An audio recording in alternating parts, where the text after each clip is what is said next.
All right, welcome to another episode of Why This Beer. Join us as we discuss all the things that make our craft beer scene unique and the people that help sculpt these great brews. I'm Aslan Graves of Main Street Brewing, and as always, joined by Darren Binema, Neighborhood Brewing, and Yellow Dog Penticton. Hey, folks. And today we've got a great guest, Euan Thomson, Dr. Euan Thomson, of Raft Labs. That's right. Hi, everybody. Thanks for having me here, you guys. Yeah, it's a real pleasure. So we like to just get into things with a little bit of an intro. How did you get into craft beer? Oh, and just for those who don't know, Raft Labs, not just any laboratory specific to quality control and analysis data for brewing and fermentation. But yeah, how'd you get into craft beer? Yeah, I got to credit a few people with that. I was coming out of grad school in Edmonton, kind of 2012, 2013, wrapping up my PhD there. And I met a guy named Chase at Brewing and just started nerding out about beer because I was really into the craft beer scene at that time, which was tiny in Edmonton. It was like 2 breweries, 3. I think Yellowhead had just started up. There's maybe 3 breweries. They're currently like 30 to 40 probably. And so Chase, I was just like, hey, like, could your industry use a guy like me coming out with a bunch of microbiological experience and knowledge around that stuff? And he was like, yeah. He's like, show up tomorrow. Let's get some plating done on the packaging line. And right away we found some stuff. I was using some really interesting media that I'd never used before, and like troubleshooting some stuff and they were just like treating me as the expert because I had microbiological experience. I had no idea how things worked on a packaging line. And we were able to actually... No one knows. Yeah. No, exactly. What does happen is that... Yeah. And we were able to figure out some really useful things for them, like that their fob water was kind of infected and possibly causing problems for them.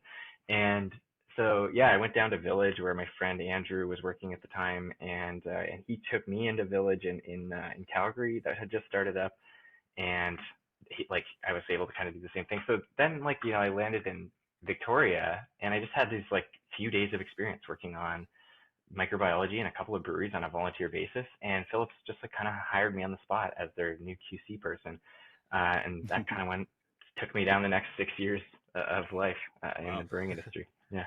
So was that literally your first time running a lab, essentially, being the head guy for it? It was, yeah. And I was on my own in this little kind of broom closet in the back corner of Phillips, as many labs start out as in craft breweries. And we built from there. And then by the time I left, it was a team of 5 or 6 of us at any time. We had kind of a really central position in the brewery. We were running a lot of samples. We were doing a lot of interfacing with the brewers, with the malting plant, with the distillery, with sales. Everybody was coming to us for troubleshooting and problem solving, and we were really making big business decisions within those few years of getting started. So it was a lot of fun. We had a lot of moving parts during that time at Phillips, and I owe those guys a lot for putting so much faith in me at that time. That's sweet. Yeah, real sink or swim moment there. Yeah. There were a few.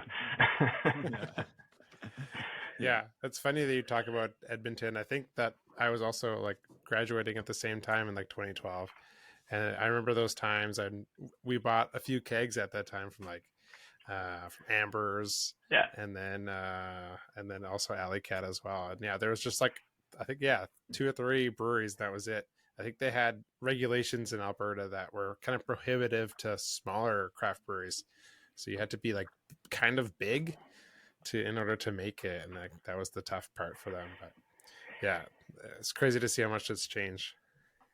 Yeah, no kidding. And it's such a good community and such a thriving community hub that each one of these places sets up. It's in a place like Edmonton, it's desperately needed because there's really nothing going on in a lot of the neighborhoods in that city. And you throw a brewery in there, and all of a sudden the whole neighborhood changes. The place I used to live was kind of wedged right in between where Alley Cat and Amber's were. I would have been a stone's throw from Blind Enthusiasm if I was living there now. There's, and Sea Change and Bent Stick and all these other places. So it's just, it's really changed the face of that whole neighborhood. And I think in a good way that it's one of the really huge positive things that the craft brewing can do in a city or in a rural area, like non-urban areas too, benefit hugely. Yeah, it can really help build like a sense of community, a sense of like local pride, or it's kind of neat seeing that develop of like,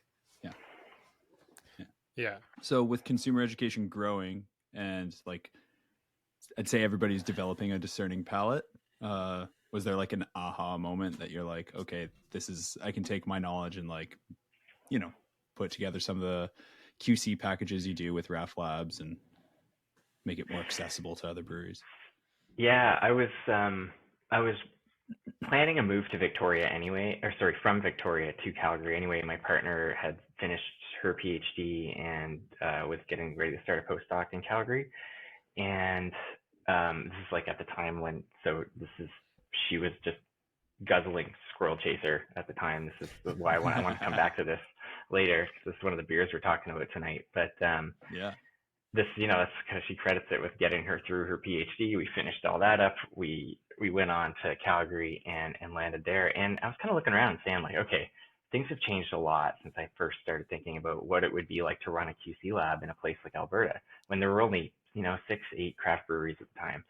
Now there's 60 in Calgary, 40 in Edmonton. Like there's an absolutely huge opportunity to actually run something that is useful to the industry, that provides something that nobody else could do for themselves.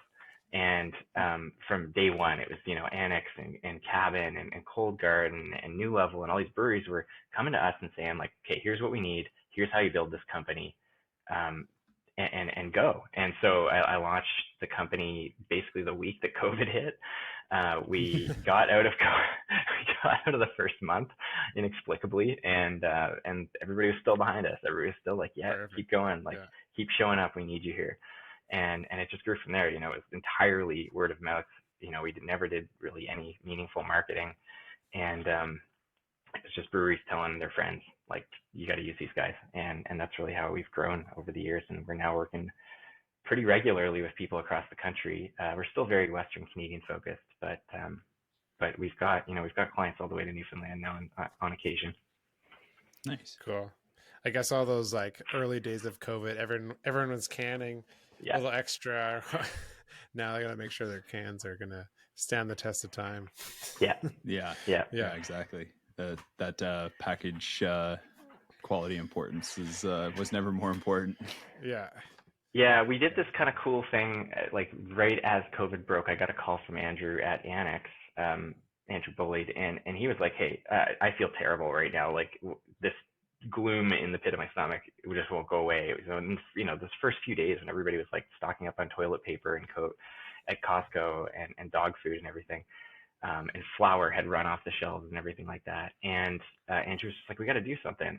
And so we launched this idea to basically build like an open source hand sanitizer protocol. And so that actually kind of helped us in a way, because it got our name on the map by putting out all this free information. We're just like, hey, here's how we're doing it. Like, we're putting it into cans. Is it a good idea? We don't know. Like, this stuff is needed out there. So we're just going to try and see how it goes and run as scientific a process here as we can, and testing and trying to keep it safe. And through that process, we were able to actually get our name out, just because people were coming to us already in this really dire moment for help. All these breweries wanted to make hand sanitizer and do it safely. It's this whole new thing. So it was kind of one of those fun projects you get hauled into, and takes a couple months before I put my head back up. Wow. Yeah, it was a crazy time. So like lab work can be like a pretty daunting thing, like at the end of the brew day or cellar day. What do you think are some tests that like breweries should be doing and are easy to do? And then what's some stuff that, like, I don't know, it's probably best to leave it to the professionals. Someone else to do. Yeah. So I got to stop into Penticton, as you do when you're driving down the Trans-Canada Highway out to Victoria. You just pop into Penticton real quick, and got to sit down with Darren yesterday, and we were talking a little bit about this, like, what are the sorts of things that are easy to do, and one of the key things that I think a lot of people should be doing that aren't, it's so easy, is to make sure that your heat exchanger, your oxygen stone, all that is running uncontaminated, because a lot of issues in breweries, unsurprisingly, come from really early and kind of low level contamination in your wort, because wort is just the perfect medium for growing microbes of all types, whether it's yeast or bacteria. All kinds of things can grow in it. And because there's no big pH drop yet, because there's no alcohol yet, like pretty much anything can grow as long as it can survive the hops. So making sure that your wort's not spoiling is really key, and you can do that. I was telling Darren about this with Whirl packs. They're basically free, really, really cheap to use, and just make sure. So you can look into protocols for that. I would recommend that for any brewery, just to make sure you're good on the hot side as it transitions to the cold side. Yeah, and it's like a little bag that you fill up with like your wort stream, and then you were saying you like just kind of seal it. If you see the bag start to grow, and you haven't pitched any yeast at that point, it's just like wort, and you probably have something else is growing inside of your wort that you hadn't planned on, essentially, right? If there's any sign of growth in there, then you got trouble. So you gotta go and clean out that heat exchanger or the oxygen stone or whatever it is. We also kind of arrived at another point as well while we were chatting, and just this idea that like lots of people out there could do bacterial and microbiological plating. It's not magic. It is a skill that lots of people could learn how to do. The question is, are you going to do it, and do you trust your teams to be able to do it when it's needed the most? And this is where a lot of breweries get into trouble. We hear the same story all the time, is breweries have a QC person. That QC person was also a seller person and a brewer, or, doing packaging every now and then, or getting pulled into all these different jobs. And suddenly things get really busy in the summer and they stop doing the job because it's the first thing to fall off, because it's not necessarily production oriented. You don't need to do the QC work to get beer out the door. You should, but you don't physically. And so as a result, that's the first thing to fall off when things get really busy. And that's also when the most contamination events happen. It's when the most mistakes happen in the brew house. It's when people get the most tired. They really run off their feet in those busy months of the year when QC is most needed. So we were talking a lot about this. It's just like this idea that absolutely, like, plating is something, if you have the capacity to do it, if you can trust that somebody's going to stay on top of it, bacterial work, looking for wild yeast in the brewery, all that stuff, really, really valuable. You cannot replace that with any other activity that you do. You really do need to know what your microbiology is doing inside your brewery in order to protect your brewery from the sort of like existential meltdown that we see from some breweries every now and then. You see the Instagram things where it's like, brewery is shut down for the next like 4 weeks while we have to go in and eviscerate the entire place and make sure that there's not a single boil cell all alive. our hoses. Yeah, it's like a whole new megaspora that's you've never heard about is growing. And you're like, oh no, what is happening? There's so many opportunities for like these infections to happen. So many steps of the way, right? Like as soon as you're casting out, it's like every step there's a possibility for some sort of for something to happen, right? And some are easier, lower hanging fruit to clean, and some are harder, like things like CO2 nipple or whatever, right? Like it can be just innocuous or it can be obvious, and that's the hardest thing can be the hardest thing to diagnose for sure. And stuff that should be working that isn't working. Sometimes you get check valves that fail. We had one really real nightmare scenario that hit one brewery, and then we saw it again another year later with a different brewery, and one in BC, one in Ontario. And the problem was that beer got back up through a check valve on a bright tank, and that beer never should have backed up through the check valve. The check valve shouldn't have failed. It should have been checked as well. Like, these things need to be inspected from time to time. And so it went up backwards into the CO2 line, and it ran all the way to the CO2 regulator. And because it made it all the way back there, it meant it hit the manifold, and that bacteria that was now carried inside that beer, because it's a perfect anaerobic environment with beer, which is like you said, kind of like that hotspot, perfect habitat for things like megasphaera, these strict anaerobic bacteria that love beer. It got blown forward to every single bright tank. And so for months, that every single bright tank was being hit with these bacteria. Some beers were susceptible, some weren't. So it made it really hard for them to trace the issue back to the CO2 line. So we ended up helping them sort that out, and both breweries got through it in the end. But it was like, you're talking about hundreds of thousands of dollars of losses just because they didn't think to rip out some old braided vinyl hoses and replace them, or to do those basic inspections and that basic plating that would have helped identify those sorts of organisms. For something like that, are you plating like different parts of the brewery to figure out where things are, high in that kind of those microbes there or that bacteria? For sure. Some bacteria are really hard to plate. If you want to get kind of nuanced about it, like Megasphaera, which is the bacteria that makes your beer taste like diapers and vomit. It is usually only going to be found in really anaerobic atmospheres. It can sit in biofilms in some places under yeast, but like it really enjoys high CO2 environments where beer splashes around. So hoses that hold CO2 that somehow get exposed to beer are the favorite habitat for them. And so what we would do is like look in the finished beer, start at that farthest end in the packaged product because we know that we'll catch it there, and then you work your way back through the process to figure out where the process step is, where it drops off and you can't detect the problem anymore, and then you can kind of triangulate from there and say, okay, we found it here, we didn't find it here, we found it in one can, we didn't find it in the next can. What does that say? Is it happening at the packaging line? Is it happening, at a valve or whatever? And then you can, almost narrow it down to a single fill valve or something like that once you get to that level of detail. But hopefully, if you're kind of doing regular plating, you just catch these issues early, and you're like, okay, we got a problem. It's not spoiling beer yet, but it's a problem, and you can stay 2 steps ahead of it instead of reacting to it in the peak summer months. Yeah. Must be pretty dang rewarding when you do figure it out. You're like, this is the spot right here. Like, it's that one single O-ring. That's the grand slam of the raft world right there. We love those moments. We got them, guys. Yeah, we got them. We got our guy. Yeah. That's awesome. Yeah. Cool.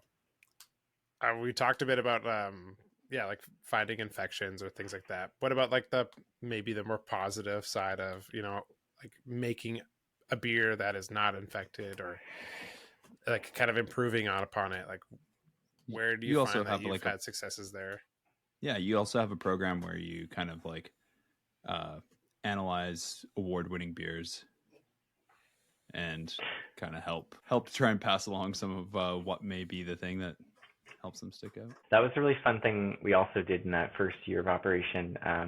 We repeated it again afterwards, but in 2020 we looked at all the Alberta Beer Award winners, and we took about 33 beers that had been entered, whether they had won, gotten a gold medal, a gold, bronze, silver, or had done really poorly, and we analyzed like what was it that made them do really well or do really poorly. And we found all these different things out about them. Obviously contamination was a bad thing, but we were looking at things like free amino nitrogen as well, which is good indication that you're at acetaldehyde risk if your FAN is really high. And FAN is just like amino acid concentration. And the reason that it helps you learn about acetaldehyde risk is because yeast produce acetaldehyde when they're unhealthy. And if yeast are not healthy, then they're not taking up very much FAN during fermentation. So you can measure the final fermentation of a beer versus where it should be based on its malt bill, and kind of figure out if the yeast is underperforming, overperforming, or just right in the sweet spot. And so we were able to help brewers out with some of those guiding principles around like how you can probably win some awards. We've repeated this on hoppy beers, based on like judges' feedback. We've analyzed judges' feedback and put that into spreadsheets. Hundreds of feedback points from judges. That was the 2022 awards. So yeah, we really like digging into that stuff. I think there's so much there that brewers could learn about how their beer is being judged, whether or not they need to worry about this or that thing. Bitterness in a hazy IPA, for example. It comes up a lot with these sorts of analyses, and how to address it ideally is start to come up with some ideas around how they can tinker with their beers. So it was cool. Like at the BC Beer Awards this year, this fall, I was hanging out with I think I saw both you guys there, or in the city, at least around that time. And I was chatting with I was chatting with Twin City again, and because we've been working with them over the last couple of years, and I just kind of offhandedly I was going through Port Alberni last March for my dad's 80th birthday. We were going to spend that out in Bamfield, and I walked into Twin City and just bought a whole bunch of their beer and just took it out to Bamfield with me and tasted it all. At the end of the weekend, I just shot them kind of off the cuff, just like a little email, just saying like, here's what I found, take it or leave it. Yeah. Just some thoughts about, where you guys are at. Anyway, they came up to me at the awards show and they were like, we took your advice and we put it into full practice, like everything. We tore everything apart. We looked at all of our recipes. We were like, they were like, every one of the beers that we won awards for that got us the brewery of the year was a beer that you had commented on in that email. I don't know how accurate that is, but, and I'm certainly not taking credit for their win. I'm just pointing out that those guys responded to feedback in a way that was like so enthusiastic. They really, really embraced it. And I think there's a lesson there for all breweries of just like, customers know your stuff. And then when they provide feedback, it's because they're trying to help usually. So it's good to sort of take that to heart, and to, good things can happen from being kind of humble in that way and approaching it with curiosity. Yeah, helps make awesome beer to start with, which those guys do.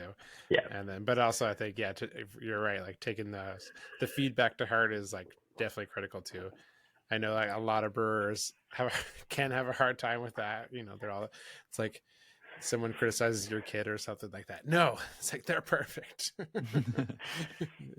But I think you're right. Like the consumer is often right. Like they're the ones drinking your beer more than you are.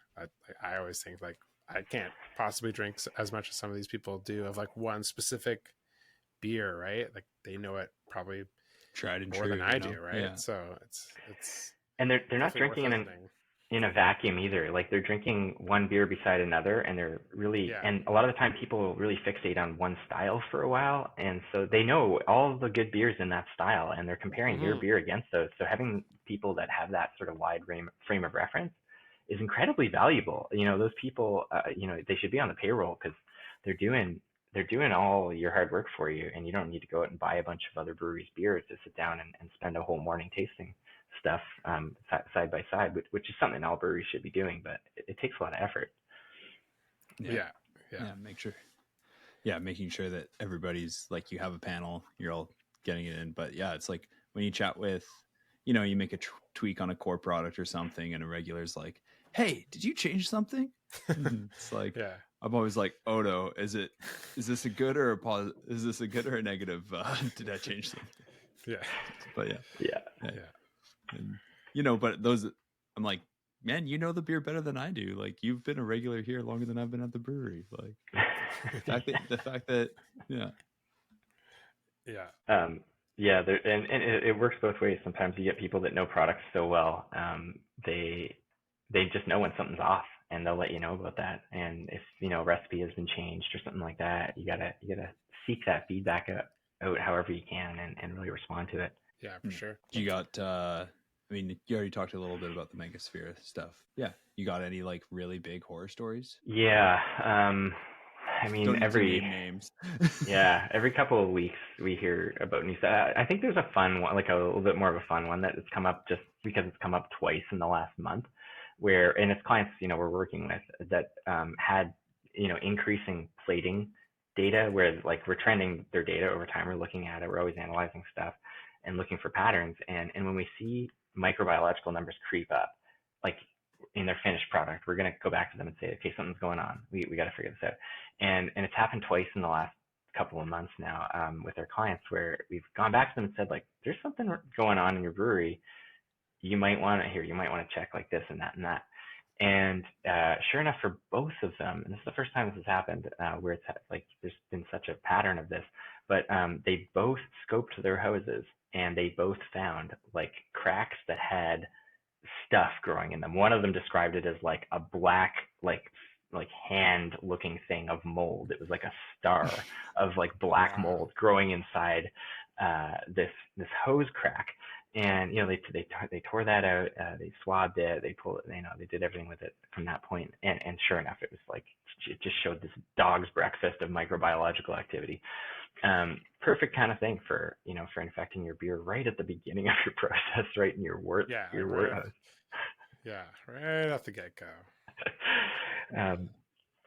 We've had others where, one brewery came to us a while back, and it was one of these like big ones, the shutdown type scenario where like the brewery had to literally stop producing because it was so bad. And we were able to trace that issue back to, it was a lactobacillus contamination, and it was taking too long to spoil. Like it was taking so long that they couldn't detect it in-house. It had to like get into packaging and be in the market for a while before it would kind of come back to them and start to show the spoilage issue. Really slow growing lactic acid bacteria, and it was getting in at the heat exchanger. They had some issue where like a bunch of grain got into the heat exchanger. So something happened where a bunch of the mash got into the boil that then got sucked through the heat exchanger and just created all kinds of blockages and clogs. And so when they tore down their heat exchanger, they actually found like whole bits of grain that had somehow made it in there, and it hadn't been cleaned over the last year, hadn't been looked at, and they hadn't been doing their wort testing. And so when they came to us, they were in the middle of this shutdown, and that took us, it didn't take us too long because we were able to like trace it upstream pretty quickly. But it was one of those ones. Just like, it's a good thing you guys shut down because every single beer you make is being hit by this thing, and most of them are susceptible to this bacteria. Well, this is nightmare fuel here. Yeah, I'm like, man, I'm gonna be awake at night. Like, what haven't I gone through? We're gonna have to put a disclaimer at the start of this podcast. Like, if you don't want to sleep tonight, and I'm just like, I'm making a list of like, okay, the heat exchanger. We got a scope. I gotta go on Amazon, get a scope for my hose now. Like, oh man, it's crazy. But it's true. There's so many spots where it can be a problem. Oh man. And when you finally find it, sometimes it's just so obvious too. Like, I was walking around one brewery recently, just hanging out with their brewers and like just poking at stuff. And one of them like hadn't really been looking at things with a critical eye for a while. They've been so busy just like doing their job. One of them just like grabbed a hold of one of the hoses and just like kind of stared at it and kind of did this little cockeyed thing for a sec. And they were like, oh, that's not right. And the hose had like completely like the ring had kind of like started protruding through, and you could see that it was like broken. It was broken right through the plastic and the rubber. And they'd been using it. It had just been in regular circulation in the brewery, moving from one job to another. And totally unbeknownst to them, they were just like probably contaminating every beer. And not every contamination event results in spoilage, but certainly you wait long enough, it will. Give things long enough to grow, it'll happen. Yeah. So it can be obvious if you just kind of start to look around and like, well, should we be doing things this way? Have we pulled out those sight glasses recently? Have we replaced that braided hose? Like, I don't know. There's so many moving parts. It's amazing when you go through like your like pump seals or like all of your gaskets and stuff, and it's like how much they can degrade and crack, especially like everything on the HLT or something like that. And it's the wear and tear happens pretty quick, and sometimes it's hard to like go through and check it all out, but it's definitely worthwhile. We're asking a lot from this equipment, right?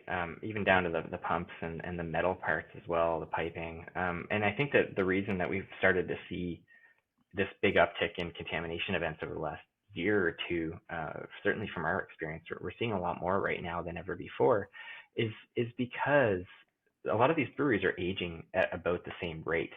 So a lot of them came online in like 2017, 2018, especially in Alberta. That was a huge boom for breweries, and they all came on with similar parts, similar hoses, and started producing similar volumes at the same time.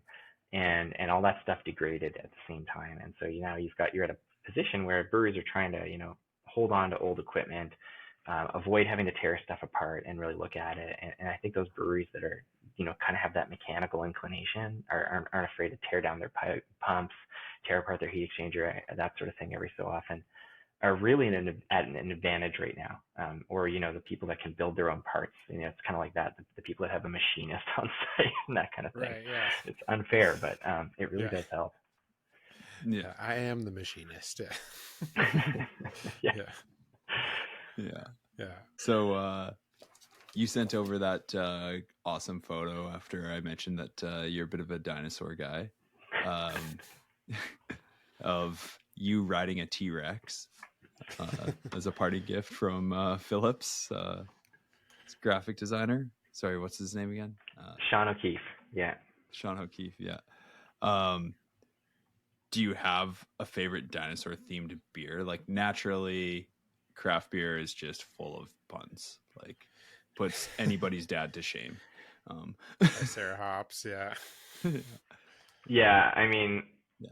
King I Sig from have to go Squirrel. back to Phillips on this one just because of like the story behind this, because it was such a silly period in those early days of sour beer production. Nobody, like everybody was making them except for Phillips, and a lot of the staff in Phillips really liked sour beers. But Matt Phillips does not like sour beer. And so he was just like, he was kind of, in the early days, he was kind of dismissive. He was like, no, like, Yeah. it's It'll blow over. totally, it's done. Like, Yeah. it's, next year we're not going to be hearing about these things anymore. And so it took some creativity on our part, I think, to come back to him and say, like, here is the story we want to build around a sour beer. Like, what if we isolated some bacteria from around the brewery? Because we had all these, this is at a time when Phillips had like stinky piles of grain falling out of the grain out system that was trying to run. It was running way too far across the brewery, and it was dumping these like, heaps of grain that would sit there, and in the summer months, it would start to rot. And it would rot in place, and then somebody would have to come and shovel it back into the bin, and then finally the farmer would come and pick it up. And so we went in there, and it was actually Rob Liedl, who was kind of the malting consultant at Phillips to get the system up and running in the early days. Rob and I went out and started poking around in the grain, and he was like, "You're gonna find some good stuff in here if you start to poke around in these composting piles of grain." And so it was like that moment where like the vet is like, or Ellie Sattler in Jurassic Park is like reaching into the pile of Triceratops shit, and so I went in after these bacteria, and sure enough pulled out like a dozen really great souring strains. We managed to whittle it down to just one that was producing really, really beautiful soured wort, and we brought that, but we brewed it out. We brought it back into a QC meeting, showed it to Matt, and he was still just like, "I don't get this." He was just like, "Well, where'd you get it? Like, what? Like, I don't know why we'd want to do this. Where did you get it?" And as soon as we told him, he was like, "Huh." And then from that point, like, Sean and the marketing team and like everybody that would sort of jump into action when something was exciting and fun just did it, and it naturally took off in that direction, because they were just kind of, everybody was sort of on board with, even if they didn't like sour beer, they wanted to be part of the story. So that was cool. That was that was the origin story for Dinosaur back at Phillips, and that they're still using that strain as far as I know.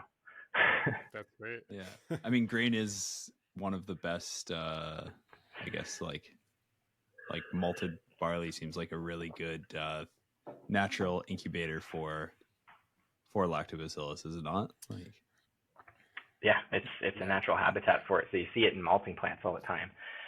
It's all over the place. It'll sour your malt and kill your malt and prevent it from germinating if you're not careful with your steeping process. I was going to ask you as well, were you there when Phillips was doing the ultrasonic dry hopping? That was actually my idea. I was back in the day, and I was like, "It's over, folks. We figured it out." Like, yeah, everyone's gonna. We were using that system as a sort of a pilot for accelerated aging of whiskey, and that it was hard. Like, we were working with Camosun College at the time. There was a chemist there, Blair Surridge, who was just taking lots of samples from us to run chemistry with his students through their GC, their gas chromatograph, and mass spec system. And so we had access to this really, really great tool for doing research. And so we wanted to figure out stuff about, aging of whiskeys and whatever. And, we kind of started looking around at other uses for ultrasonication or sonication. And that's so actually they did that beer after I left, but it was using that system. It was really, really cool, and it turned out nice. They sent me a can of it in the mail. It was really turned out well, I thought. Yeah, like there was like basically just using like kind of you're like pumping into a smaller tank and then like ultrasonically agitating the tank, and then that was like getting more flavor from the dry hops. Is that right? Is that how that was working, or something like Yeah, that? so sonication basically works like everybody's seen an ultrasound like cleaner probably, at the dentist office. They use these little things Yeah. to clean off tools, and it's like an ultrasonic bath. And basically all it is Right. it just like creates vibrations that create little bubble implosions that release huge amounts of energy at a really, really microscopic scale. And so those little energy bursts that occur through the sonication process, or their cavitation, it's just like a rotor. It's just like the way that pumps cavitate and create these little bubbles that then kind of burst and release energy. That process, you can harness it for chemical reactions, is the theory. It doesn't have like super widespread use yet, and I don't know like at this point that the science is really there for the food industry yet for most applications, but it is a really great mixer as long as you keep your volumes really small. So you have to do it in a very small enclosed volume space. Otherwise, you can't just like stick an ultrasonic probe into just like a huge fermenter. It won't do anything. It'll just like the sound will dissipate over the big area. So it has to be contained, has to be really small, and the smaller the better, essentially. So that's the kind of the engineering trick with doing ultrasonic type beers. Sweet. Yeah. And then I guess you'd have to also create, you got to create a dosing vessel that's airtight as well. Yeah. And doesn't it create a fair amount of heat? Like we've got a little ultrasonic bath that we use for carb stones, and naturally heats up through. For sure. So you need to cool it somehow or get good flow through it. So that's how we were doing our little whiskey pilots, was running lots of flow through so that nothing heated up too much. But cool. Little heat exchanger would go a long way. Neat. Sweet. There we go. Got to daisy chain my little tiny 2 quart ultrasonic into my dry hop loop. Give it a try. Seriously, throw some hop pellets in there and just like throw them into your bath sometime and just watch them go. Like it really does a cool job of mixing stuff. Neat. Yeah, that's so cool. Yeah. There you go. I'm sure I could get it airtight with some JB Weld or something. Seems like a safe project for now you're sounding like Matt Phillips. Yeah. Ingenuity. I like it. Yeah. Have you, through your process, like at Raft, are you doing any like yeast banking? Have you like kind of like combining your passions or personal interests? Like what fermentation related projects have you done? You obviously, the ultrasonic dry hop is one of them. Yeah, we get to take part in a lot of different product development projects. I don't get to talk about them much because we have to keep them largely under our hats. But we've been lucky just to get pulled into a lot of different stuff. From the hand sanitizer thing with Annex in the early days. That ended up being this whole like community project with distillers chipping in and all kinds of people. Through to working with the beer guilds and associations to do the sort of analysis of judging data. There's kind of always something going on. This year we started doing hops analysis. So that's kind of a new thing for us and has really taught us like, a little bit more about that. We already knew lots about the malting world because of our time back at Phillips and working there. But the hops world is always a little bit more of a mystery. So that's been a lot of fun. And it's a bit tricky to talk about because I'm kind of having to step around, people's IP essentially. But I would say kind of taking a more parallel like response path to that question is, we've used like a lot of our connections within the beer industry to like build out what amounts to a pretty huge advocacy organization that has gone national on harm reduction work. And so it's kind of taking this like basic idea that breweries work as supervised consumption sites and safe supply providers. That's what alcohol, that's what regulated alcohol is. That's what a tap room is. And so we went out to a bunch of the breweries that we were working with, and we said, like, what do you guys think about trying to do something that showcases the brewing industry's like inherent rooting in harm reduction philosophy and harm reduction practice, which is about looking after people and making sure people don't get hurt from drug use.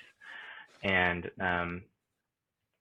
it caught like a house on fire. It was all over the place. It went all the way to Halifax with people signing up and telling us that they would, I've got like a naloxone kit here. They'll like carry a naloxone kit on site, and they'll put a little sticker in their window that'll kind of say, it'll look kind of like this. It'll say, we carry naloxone on site. If you're in trouble, if you got a friend who's in trouble, we can come, we can help. We're here to help you. We're not like gonna vilify you and call the cops. Like we're gonna get out and make sure that the community is looked after. So that was a huge, I think, paradigm shift for the business sector in general, because at that point businesses were kind of, especially in Alberta, we were seeing this like weaponization of business communities against unhoused communities in particular, but people who use drugs more broadly. And they were kind of being put in front of cameras and saying like, oh, we feel unsafe, we're having to spend all this money on smashed windows, we don't like the supervised consumption site, this and that and that. And I think by having a more organized cohort of businesses who were like, no, we don't believe that sort of thing works. We actually want to see people looked after first, and housed and offered housing and offered services and offered healthcare, rather than just having the police chasing them around the city all day long. That really did change, I think, the way that a lot of businesses could approach the communities that were already living around them, that had maybe been there before they were. So that was a cool thing we got to do. Yeah. There can be a lot of statistics on like with safe supply or things like that, how much things like petty crime, so smash windows or things like that, actually decreases a lot. And pretty much all of the research shows that. I mean breweries and brewery supply companies were naturally in industrial areas that a lot of people seem to seek refuge. Stefan from Hops Connect was actually telling me about a situation where with their warehouse where he had used a naloxone kit that you had given him, and I like to a situation. And those are really nice stories to hear about. And I've talked to Stefan about that, and it doesn't always work out. It doesn't always work out well for people. Like there's still a lot of death happening around us all the time, and a lot of people have had to really get used to that. I don't think that ever thought they would, but it just being a little bit more empowered has gone a long way for people, and knowing that there's like another group of people that they can reach out to say like, hey, like, what do I do about this situation? How, we've got a tent encampment hanging out in our back alley. Like, what's the best thing for me to do? There's lots of alternate ways to address these sorts of things than simply just calling the cops. And I think people are looking for those solutions more and more every day right now. So that's been really cool. And that's called Each and Every. Eachandevery.org is where people can go and look that up if they're interested. But really got started in the Alberta beer industry at a time when reactionary politics are reaching their peak. Yeah.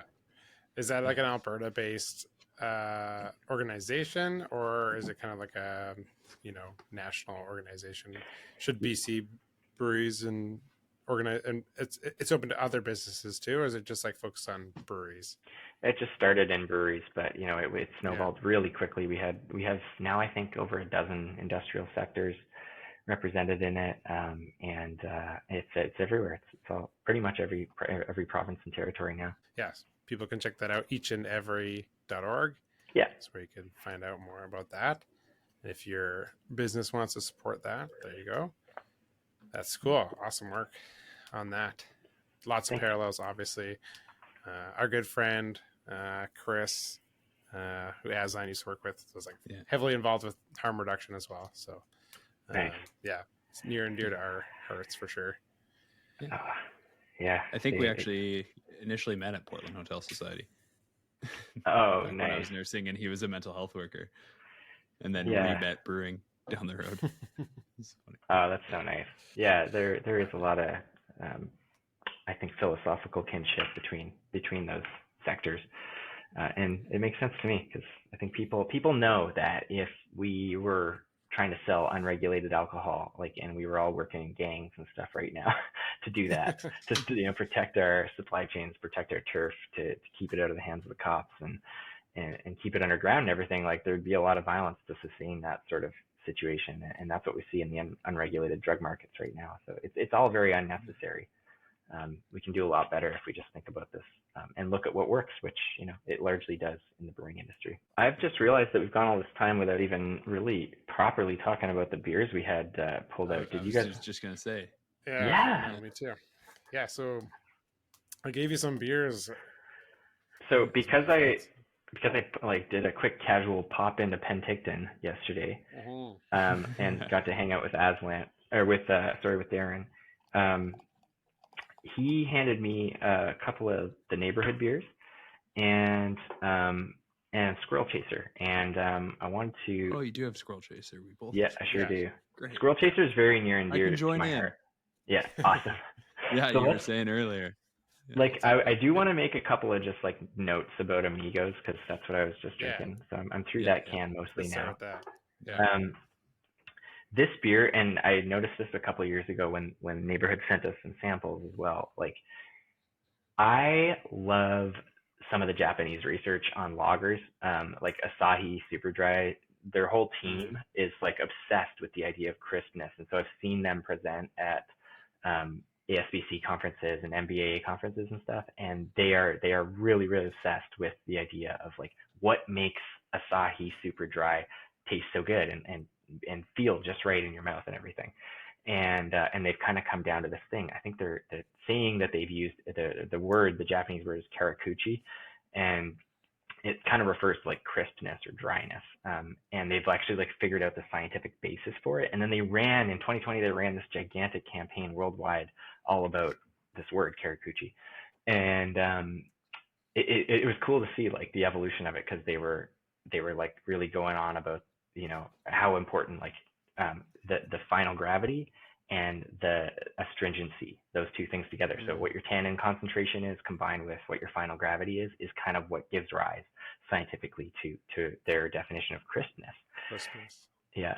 And this beer has it. This beer like really, really has it. And I just wanted to flag that because it's like I'm a big like, hopefully this doesn't sound creepy on podcast, but I'm like a big mouthfeel guy. Like I really focus on mouthfeel when I'm drinking a beer, and Amigos like just nails that idea that Asahi was going for. Nice. Yeah, it's like definitely, I mean, we actually like started naming it like crisp lager because that's like what we wanted. That it's called Amigos crisp lager because we wanted just that crispness to come through, like people to kind of focus on that. And it does have corn in it, which gives it like the sweetness in it, but then like it finishes super dry, which makes it really nice. And we try to carbonate as much as we can possibly carbonate it with still running it through a wild goose canner, and that all helps for sure.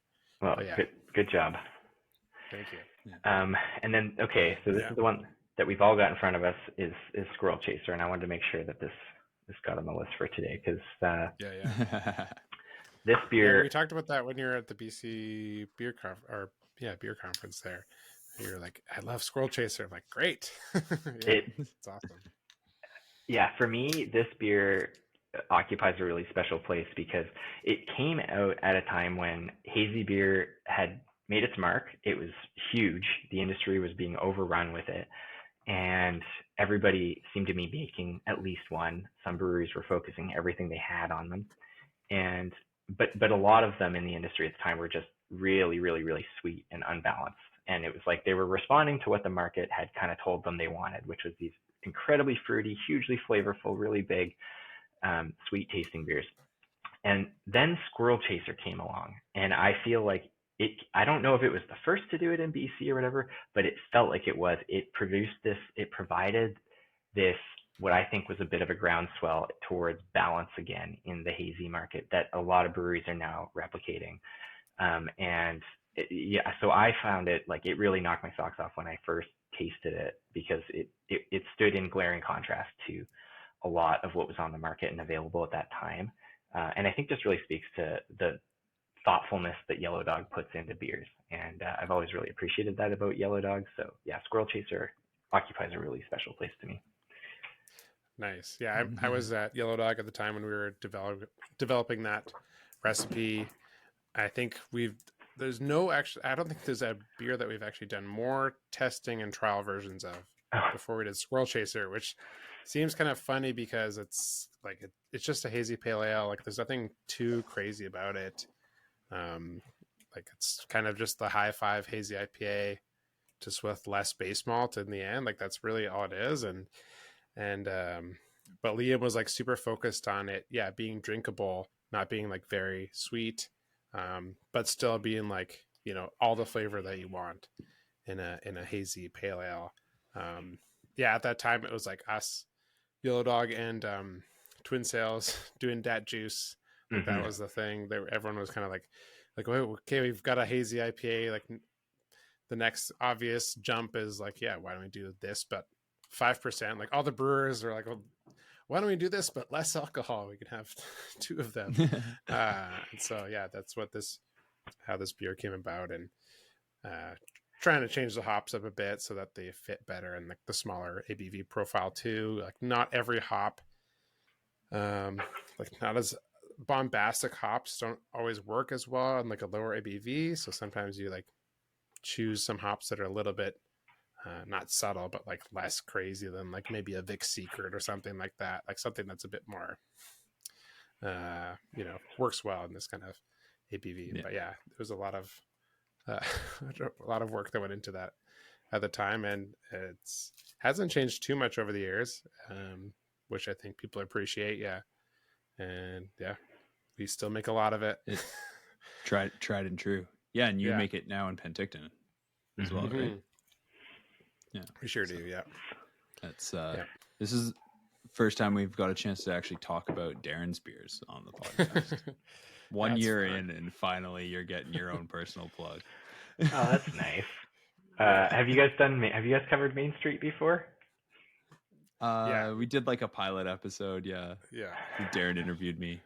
Yeah, awesome. We'll have to do it.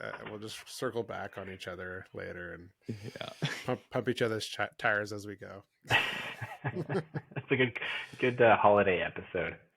Yeah, we'll do the best of. But it's funny, we get to drink our own beers all the time. So the fun part of the podcast is talking to brewers from all over and like trying their beer, and it's a good excuse to try these beers that we don't always try as well, right? We might not always reach for on the stores if we ever do make it to the liquor store. Yeah. I think that was interesting what you mentioned, Euan, about how brewers should be like trying other breweries' beers, and it's funny how like it gets hard. It's like seems like a chore to like walk 3 blocks to the like 4 other breweries that are nearby. And horror of horrors pay for it. Unbelievable. For sure.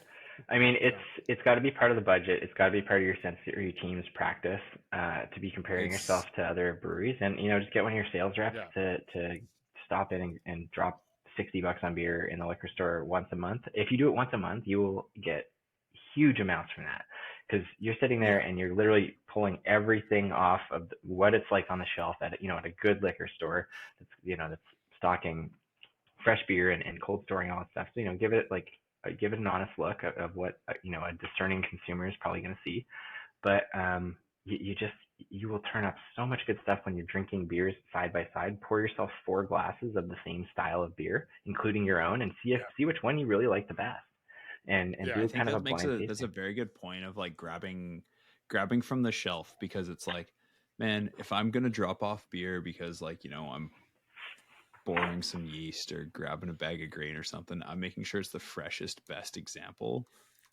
And then it's usually going to sit on the shelf anyways, because, we've got a pretty good collection of beers that have been dropped off for favors here It and there, and happens. it's It like, happens. oh, Yeah. I should really set aside a time to taste that properly, and the next thing you know, 3 months goes by.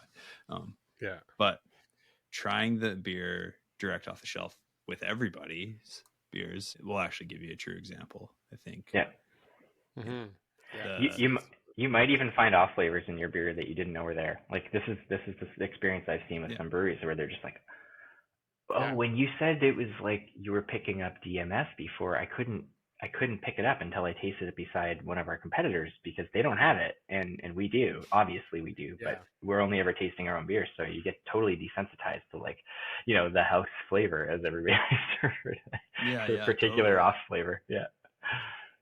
Yeah, and you're trying your beer fresh all the time, right? Especially on draft or like even your cans to go. It's like, it's having it fresh is easy. It's when you go to like, Kamloops, you're like, oh, checking the date code, like, oh, how long has this been there, right? And that's on the shelf, and people are buying it, right? So that's super important to be like, okay, like we set aside cans to cold and warm store every run, so that we go back and be like, okay, like how is this holding up over time? And then, I had talked to Euan about that when he stopped in about, like our goal for me this year is to try and make our beer just taste as good as it can, like, but longer, have a longer shelf life essentially. So, to try to make whatever I can do to tailor the beer to taste better longer that's my goal. So, ideally, like everyone's drinking it fresh. Residual fan, right? Yeah, residual fan is one. First of all, making sure your beer is clean, and then residual fan. DO is huge. Like we do a lot of DO checks and stuff like that. But like kind of all the basics. But we were talking at the Western MBA thing last week. 2 points. One, that was that DO should be probably registered more as a cumulative as opposed to a final package. Totally. So in every step of the way, you're going to typically be picking up 10 to 15. So if you can add those all up cumulatively and you're still under 50, then you're great. Not 50 at package. Yeah. And then the other thing that I thought was it was kind of a bit of a funny joke, but a good point is like the one presenter was saying, he's like, at our brewery, sales reps don't get a taste beer if it's not at least 2 months old, because that's what they're selling. Like we only talk about and taste beer that's 2 months old. That's awesome. I like that. It's smart. You got to know your market. If you're selling right out of the tap room all the time, sure, like you probably are selling the freshest beer you can, but it's just not realistic for most people. It's not reflective of most people's experience of your product. So be honest with it. I think that a lot of breweries are kind of growing up to that nowadays. They're more curious about like that possibility and trying to get a handle on what their consumers are actually experiencing, which is really nice to see. I think there's so many places you can go with that, and I think just like understanding that, coming back to that idea that like consumers probably understand your products as well or sometimes better than you do, and like making sure that you're keeping your ears open for that feedback and finding ways to do that is really, really valuable, in addition to sort of looking at yourself beside your competitors. So Euan, what excites you about the Canadian brewing industry these days? You have a kind of unique experience of being in Alberta and then BC and then back to Alberta. Like, how do you view the Canadian brewing industry? What's exciting you, and then where can we improve as well? I think there's this interesting swing back to core beers, which I really like to see. I think that has gotten everybody focused again on quality, when they were just like, hey, we're just going to make a one-off, and the next week it's going to be a one-off, and the next week. And so we never have to actually figure out how to make consistent beer.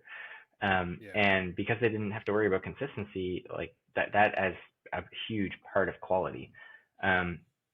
Now that everybody's back focusing on like core beer lineups and doing, a few things really, really well, they're learning that like they they can definitely make award-winning beers. Most breweries can make award-winning beers, but can you make that award-winning beer every time?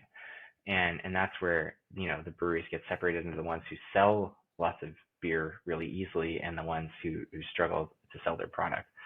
And so this is the thing that I think most excited about in the industry right now, is this like shift towards finally getting our heads. It feels like the real growing up moment for the Canadian craft industry. There's been a huge amount of real estate taken by craft brewers now in almost every province. Like BC, I was looking, Ken Beattie reported 32% of beer sales are going to craft breweries in BC now. Like, that is not a number I thought I would see ever. Yeah. But if you had told me that 10 years ago, I would have laughed in your face. That is a huge number. And we're nowhere near that in Alberta. I don't think we're even half that in Alberta yet, but we're probably coming close. And, considering we were at only 10% not that long ago in Alberta, this is really cool to see. So, like, we do have to grow up with that, though, and I like to see that sort of more mature approach. It is a maturing industry, and with that kind of comes like more discerning, knowledgeable consumers who, again, are going to be feeding you back the information that you need to make decisions around your products. As long as you do it intentionally, do it intelligently, do it with data.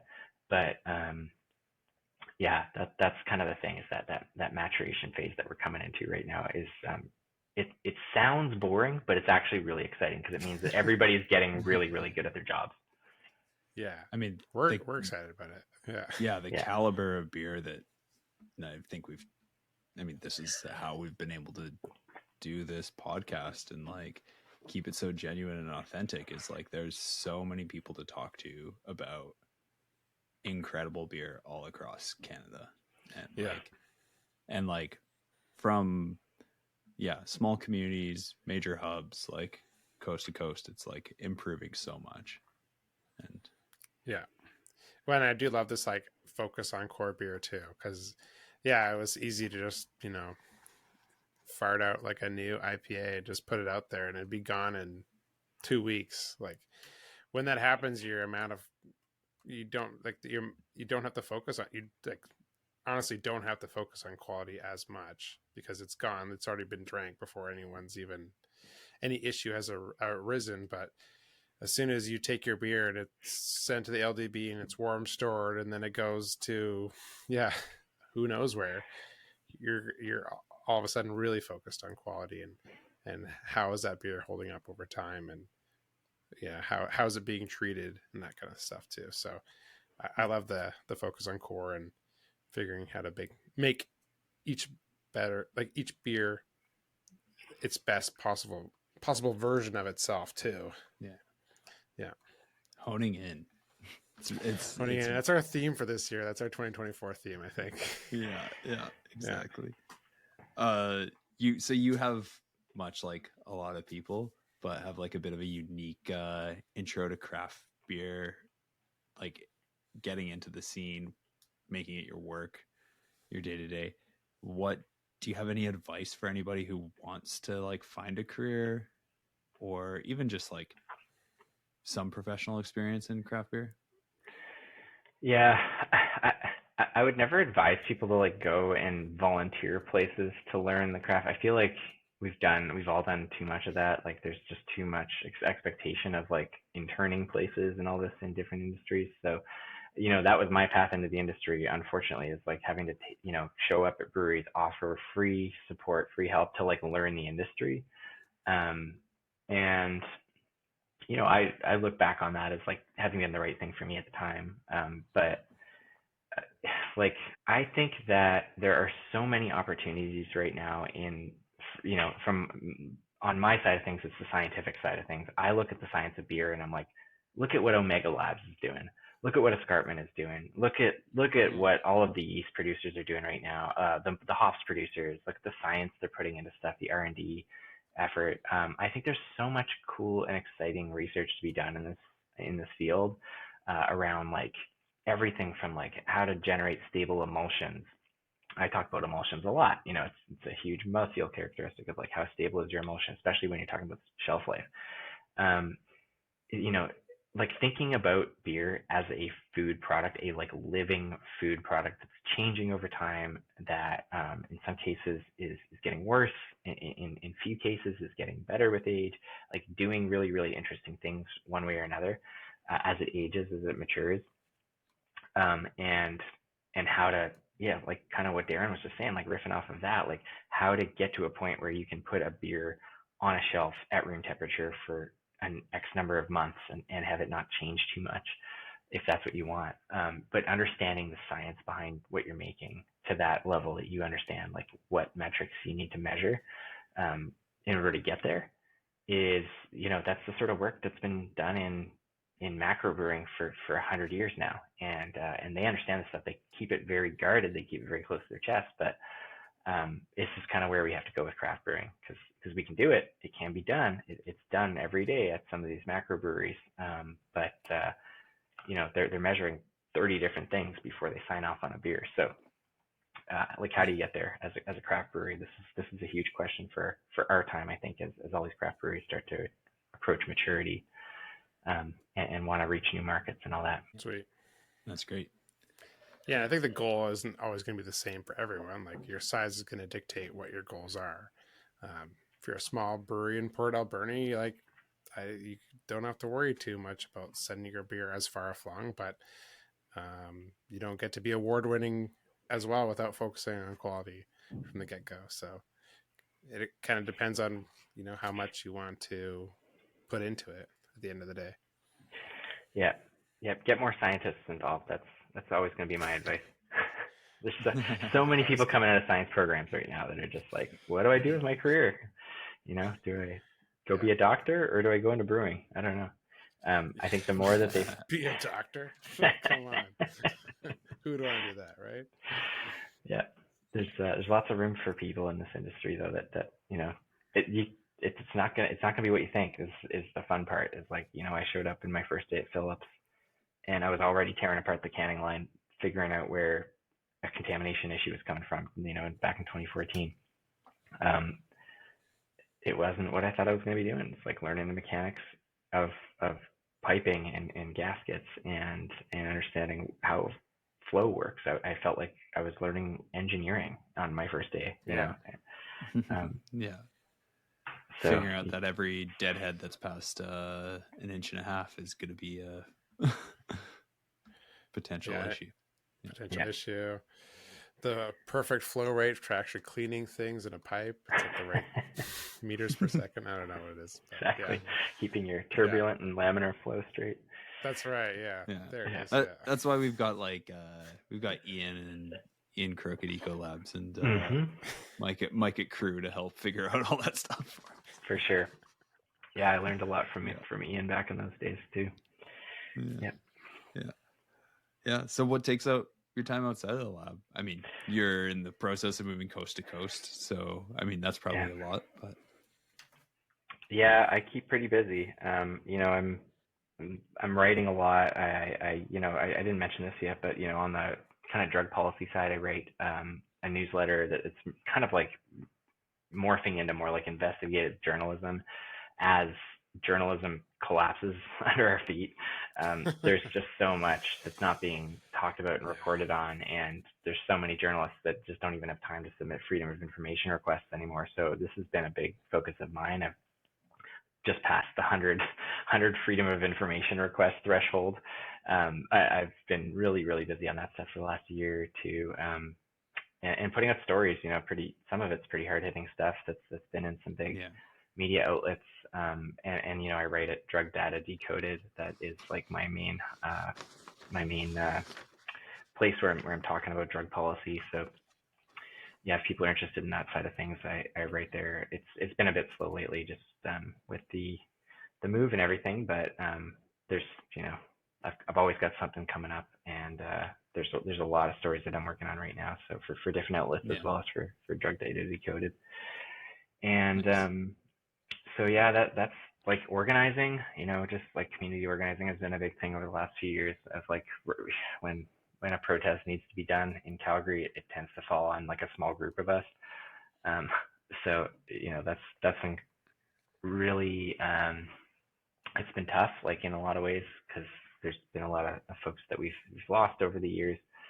But at the same time, like you got to fight in some way, somehow. So we've been lucky to have a good community throughout Alberta, just standing up to some of the really tough government measures that have been put in place through these years. So it's been nice to feel kind of empowered a little bit and able to do something about it. Yeah. Well, yeah. Thanks very much for your involvement, your work, and never tiring. So if you want something done, if you want something done, give it to a busy person. Yeah. There you go. Yeah. I don't know. I do a lot of dog walking. I got a big German Shepherd mutt who needs a fair bit of distance every day. So that's my head clearing time. And started even I have been playing in a band for the last year and a bit. Obviously, nice. More or less parted ways last week with our last show, but that's been a lot of fun. Just something outside of all of it, that you can focus on. It is an artistic outlet, so valuable. I can never say enough of that for people that are just like having a hard time or looking for a good time. It doesn't really matter. Just like find an artistic, creative outlet, and you will never regret that. Yeah, it's pretty important. I know, Darren, you play music pretty regularly, and for myself, I just started in a band again after probably 2 years, and like, whoa, man, I was missing this creative thought. So much thought process, like. Well, the classic thing of like, creativity begets creativity is like so true too. Like, it's just like once you get that part of your brain going, it just spurns more ideas. Like, your creativity around music, like, oh, I never thought about like doing this with the beer. Like all of a sudden, it just starts happening, right? So, and then you're like Mickey Mouse and Fantasia, just like that. Yeah. Let's hear about. What are your band names? Or Darren, are you playing in a band now? I don't play in a. We're not officially on hiatus, but our band was called The Translators. So if we're out there on Spotify, we have an album. You can go listen to it. But yeah, right now I'm mostly just playing in church, and that's it right now. Current band doesn't have a band name. Getting there. Previously, that's way too cool. Yeah. Yeah, exactly. We're all just trying to figure out what our sound is. I'm like, man, I haven't done vocals in a while. This is I used to yell in a hardcore band, so it was what was that called? It was called Balance. Cool. It's on Spotify as well. Deep Dark Truth. Excellent. What's your band name? Now I got a full sweep here. Yeah, they're called Pit Props. So very a couple of English guys I met about a year and a bit ago, and we just hit it off. Just really, really good time together, good friends, and the music was almost just a bonus on top of that. That's great. It's so fun. It's amazing. Like much like craft beer, like it's like the community you end up creating through music. It's just like so incredible and meaningful. Get like so rewarding. Get a bit of a global community, whether you're like traveling or whatever. Well, Euan, thank you so much for your time. It's been a pleasure. Pleasure. I'm gonna try not to stay up too late worrying about all the potential contamination points that I haven't swabbed in the past 48 hours. Well, if you're having trouble, just pick up your guitar. You know how to calm yourself. You get there. Yeah. Lots of. And thanks for stopping in Penticton as well. Yeah, it's nice to see you. It was so nice. Yeah, that was great. Thanks for having me in, and thanks for thinking of this, you guys. This is really nice to be able to do, and I just appreciate everything that you guys are doing for the industry in BC. I don't think you probably don't hear often enough how valuable this sort of thing is for people to know that they are a part of something bigger, and so just keep doing it as long as it's fun. And it doesn't feel like too much work for yourself, but you're doing a good thing here, so please keep it up for as long as you can. Oh, you're too kind. So sweet. Thank you so much, Euan. Yeah, until next time. Yeah, well, until next time, everyone. Cheers. Cheers.